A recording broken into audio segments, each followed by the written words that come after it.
ఆదివారం పల్నాడు జిల్లా గిరిజన సంక్షేమ శాఖ ద్వారా కలెక్టర్ కార్యాలయంలోని గుర్రం జాషువా సమావేశ మందిరంలో నిర్వహించిన ప్రపంచ ఆదివాసీ దినోత్సవ వేడుకలలో కలెక్టర్ కృతికా శుక్లా, నరసరావుపేట శాసనసభ్యులు అరవింద బాబు ముఖ్య అతిథులుగా పాల్గొన్నారు. ముందుగా అంబేద్కర్ ఆదివాసీ గిరిజనుల ఆరాధ్య దైవం శ్రీ పంత్ సేవలాల్ మహారాజ్ ఏకలవ్య చెంచు లక్ష్మిల చిత్రపటానికి పూలమాలలు వేసి నివాళులర్పించారు. అనంతరం జ్యోతి ప్రజ్వలన చేసి సభను ప్రారంభించారు. గౌరవ కలెక్టర్ గారు మరియు అన్ని జిల్లాలు ఇది డిస్ట్రిక్ట్ లెవెల్ ఫంక్షన్గా ఏర్పాటు చేయడం జరుగుతుంది. మన జిల్లా చూస్తే 1,50,000 జనాభా. కొన్ని ఏరియాస్ అసలు టోటలీ ఐటీడీఏ కింద ఉన్నాయి. మనకి వెల్దుర్తి వైపు చూడొచ్చు, అటు కొన్ని గ్రామాలు ఫారెస్ట్ ఏరియా పక్కన ఉన్నవి పూర్తిగా ఐటీడీ ఏరియా కింద ఉన్నాయి. చెంచు హ్యాబిటేషన్స్ ఎక్కువ. అదే కాకుండా కొన్ని చిన్న చిన్న హ్యాబిటేషన్స్ రీలొకేట్ అయినవి ఉన్నాయి. చిలుకలూరిపేట వైపు కావచ్చు, అర్బన్ ఏరియాలో హ్యాబిటేషన్ లాగా వచ్చేసారు.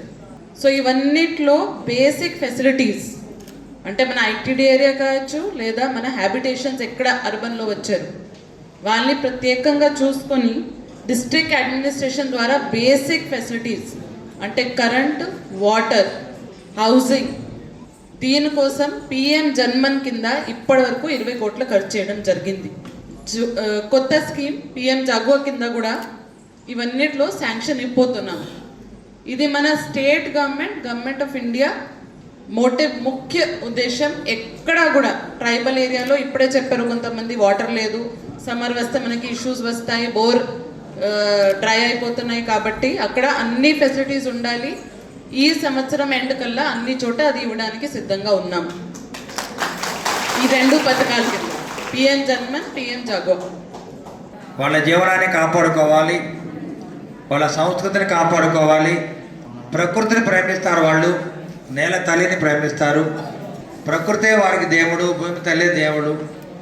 ఆ విధంగా అడవుల్లో, కొండ కోణల్లో, వాగుల్లో, వంకల్లో బతుకుతూ జీవనం గడుపుతున్న వాళ్ళందరినీ కూడా వాళ్ళ ప్రపంచవ్యాప్తంగా మరి ఐక్యరాజ్య సమితి తరఫున మరి కార్యక్రమాన్ని జరుపుకుంటూ మీరందరూ కూడా ఆర్థిక పరంగా బాగుండాలి, సాంఘిక పరంగా పైకి రావాలి, విద్యాపరంగా పైకి రావాలి. మీరు కూడా మాతో సమానంగా అందరం కూడా కలిసిమెలిసి బాగా అభివృద్ధి చెందాలనే ఆలోచనతో నరేంద్ర మోడీ గారి ఆలోచన, అదేవిధంగా మన ప్రీతం నేత నారా చంద్రబాబు నాయుడు గారు, పవన్ కళ్యాణ్ గారి ఆలోచనతో ఈ కార్యక్రమాలన్నీ జరుపుకుంటున్నాం.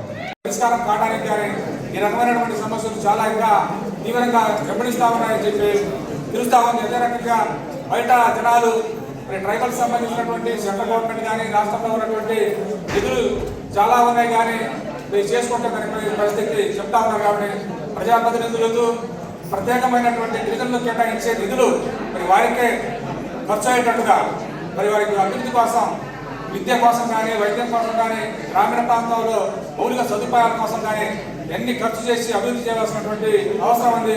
ముఖ్యంగా మన ఈ ప్రాంతంలోకి కలెక్టర్ గారు దృష్టిలో పెట్టుకొని మరి ఆ సమస్యను మొత్తం పరిష్కారం చేయడానికి వారు ముందుకు వచ్చి చేస్తారని చెప్పి ఆశిస్తా ఉన్నాం.